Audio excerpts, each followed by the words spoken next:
Kepemimpinan efektif adalah suatu gaya kepemimpinan, yaitu suatu pola tingkah laku dari seorang pemimpin yang mampu mengarahkan dan mempengaruhi anggota organisasi dalam kerjasama untuk mencapai tujuan organisasi.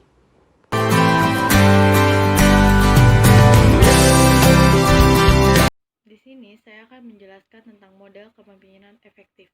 Model kepemimpinan efektif menurut Hall dan Quinn tahun 1991 ada 5. Yang pertama adalah model sumber daya, di mana pemimpin efektif itu mampu mengeksploitasi dan menggunakan sumber daya lingkungan untuk menjaga kelangsungan fungsi organisasi tersebut.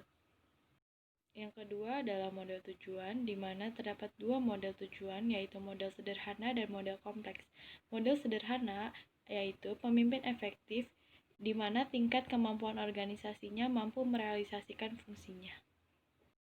Yang ketiga adalah model tujuan, bila mana organisasi memiliki tujuan yang berbeda-beda, beraneka ragam, dan bertentangan, namun pemimpin efektif ini mampu mencapai tujuan berapapun kompleks tujuannya.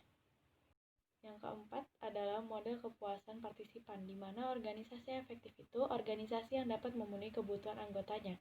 Namun, pemimpin yang efektif itu adalah pemimpin yang mampu mengatur dan mengusahakan sumber daya organisasi sehingga dapat memenuhi kebutuhan anggotanya.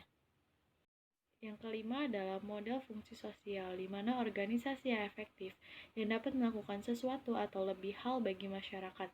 Todd Parsons yang melihat organisasi sebagai sistem menyatakan bahwa semua sistem sosial harus memecahkan 4 masalah.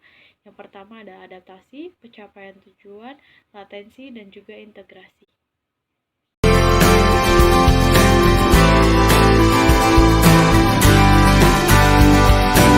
Di sini saya akan memaparkan ciri-ciri pemimpin yang efektif. Yang pertama ada strategi. Seorang pemimpin yang efektif harus dapat menyusun strategi dengan baik dalam rangka mencapai visi dan misi organisasinya. Yang kedua ada eksekutor.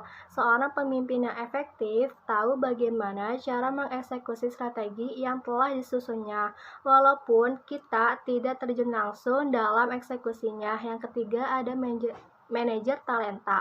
Seorang pemimpin yang efektif dapat konsisten dalam menerapkan manajemen talenta dalam organisasinya.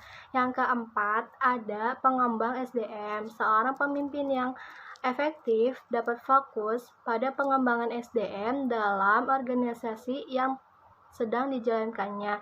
Dan yang terakhir ada kecakapan pribadi. Seorang pemimpin yang efektif mempunyai kecakapan pribadi yang memungkinkan kita untuk dapat dicontoh, menginspirasi, dan juga memotivasi para pengikutnya.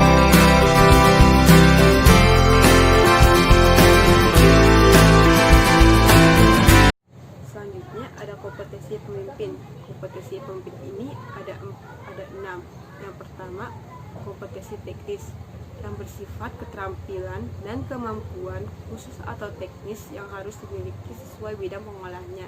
Yang kedua, kompetensi manajerial yang bersifat mulai dari perencanaan, perorganisasian, pergerakan, pengawasan, pengendalian, dan kemampuan mengevaluasi serta tindak lanjut. Yang ketiga, kompetensi sosial, kemampuan untuk berinteraksi dengan orang lain untuk membangun hubungan antara manusia sebagai hakikat manajemen dan kepemimpinannya.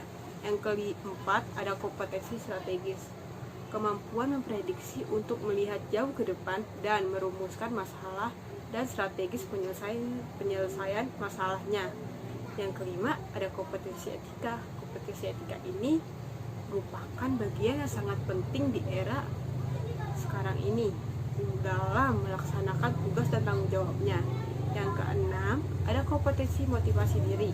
Hal ini menjadi pengaruh yang sangat besar dalam kehidupan berorganisasi karena memiliki pengaruh terhadap gaya kepemimpinannya. Yang tadi adalah kompetensi yang harus dimiliki seorang pemimpin.